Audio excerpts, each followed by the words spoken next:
My name's Lee, and in this tutorial I'm going to show you how to add triangular layers to a longer length haircut, resulting in a face frame while maintaining density throughout the look. Before starting any haircut, it's important to assess the fix factors to see if there is anything that might have a negative effect on a desired outcome. For this particular look, I'm paying attention to the face shape, hair growth patterns, and the overall density of the hair. The face shape has a natural roundness to it. There is a slight cowlick at the front hairline, and the hair has a fine to medium density.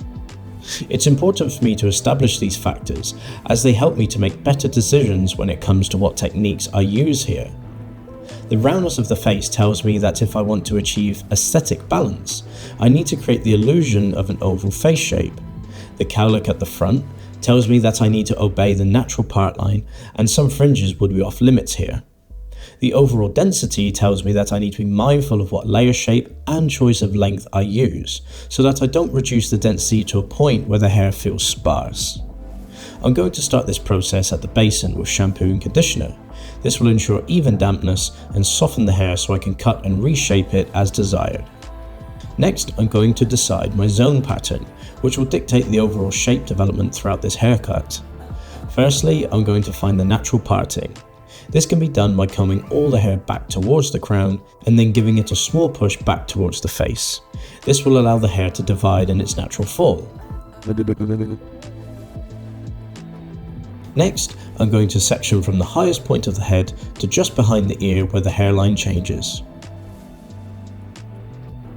Repeat on the other side and secure both front panels with clips.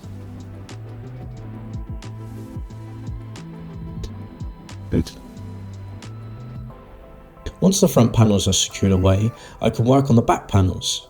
I'm going to split the hair directly down the center. This enables me to have visibility of the cutting surface and breaks the zone up into more manageable pieces.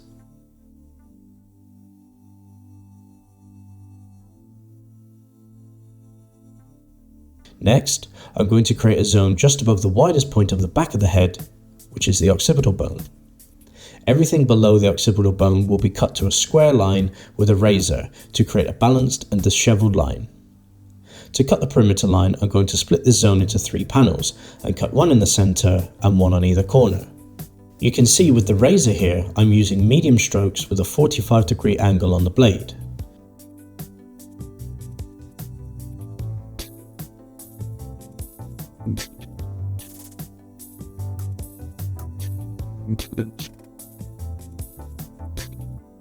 Once all the hair below the occipital bone is cut, I'm going to move up the head in the same fashion using the square section lines to mimic the perimeter shape. My subsequent sections here are roughly 2 combs width in size. This is larger than my usual recommendation. As I discovered at the beginning of this tutorial, the hair density is fine to medium. This tells me that I can take slightly larger sections and still be able to see my guidelines, which is ultimately what will dictate my accuracy throughout this zone. I'm also using a razor which is capable of cutting through larger sections of hair. I will repeat this technique until I reach the highest point of the head and there is no hair left to cut in this zone.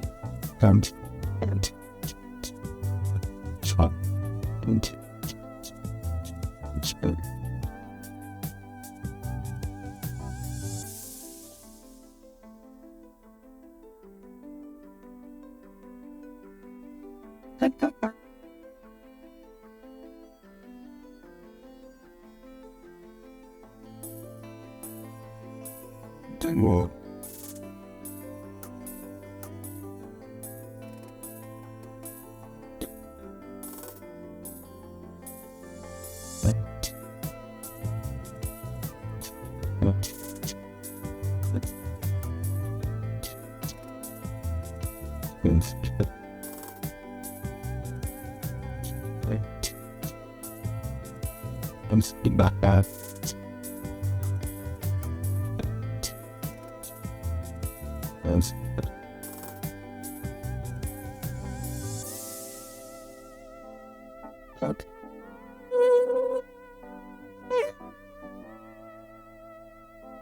Moving on now, I'm going to be working on the zones at the front of the head.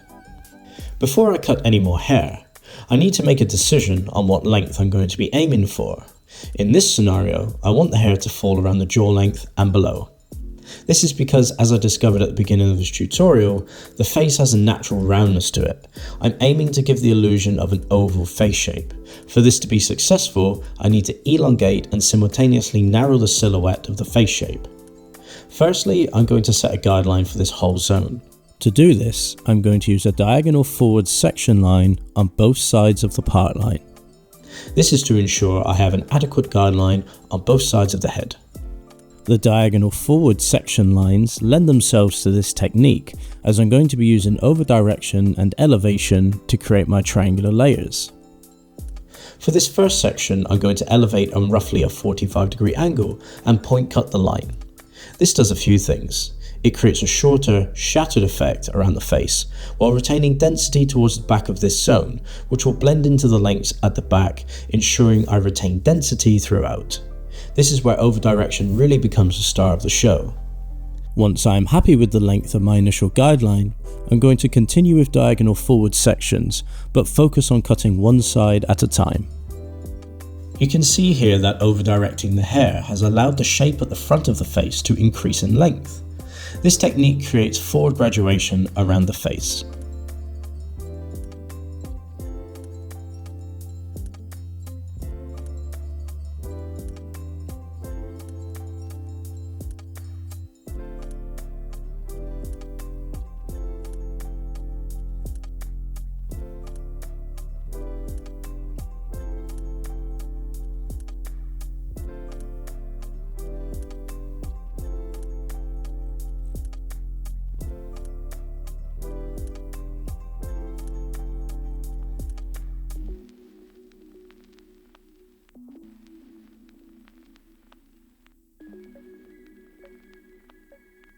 Repeat this process on the other side.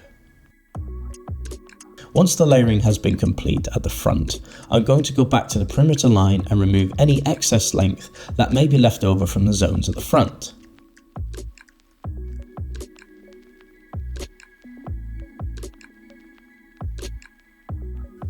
That's the wet cutting complete. It's now time to move on to the styling. I'm choosing to use my Dyson Supersonic with the concentrator attachment and a large paddle brush. To start with, I'm going to set the Supersonic to a medium heat and a medium speed, and focus on wrap drying the roots in the direction that I want them to live, especially in the front zones. I really want the hair to move towards the face here. Using a medium speed and a medium heat gives me so much more control when styling hair that has a fine to medium density. If I use too much heat, I can risk damaging the hair, and it could dry way too fast, reducing any control I have over the hair. Once I'm happy with the root direction, I'm going to switch up my paddle brush for a medium-sized round brush and start to add smoothness and shine to the ends while simultaneously shaping them towards the face. This will help to encourage the hair to sit in the desired silhouette around the face and enhance the forward graduation. Once I'm happy with the direction and finish of the hair, I'm going to move into the refinery stages of this look. Starting at the front of the head, I'm going to use a deep point cutting technique to add softness to the ends, which will again enhance and encourage the forward graduation effect around the face. I will repeat this softening technique throughout all zones to bring a sense of balance to the overall look and feel of the haircut. Once I'm happy with the overall feel and the look, I'm going to add some finishing touches by using a straightener. I'm choosing to use my Dyson Corrale cordless straightener and setting it to a medium heat setting. In this case, it's 185 degrees. Starting at the front, I'm going to focus on the mid-lengths and ends of this look and add some extra shine and shape. As I approach the ends, I'm bending the hair in towards the face to enhance the shape I have created with the cut.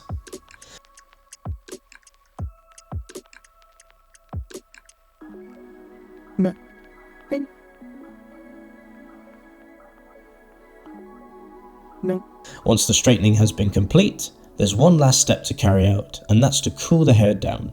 We use the golden rule of whatever gets heated up must be cooled down. To do this, I'm going to switch back to my Supersonic and paddle brush, but this time switch the Supersonic to the coolest setting it has.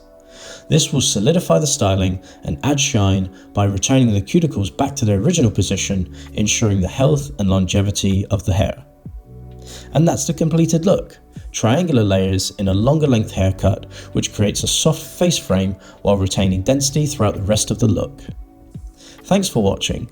To see more like this, please visit our extensive education library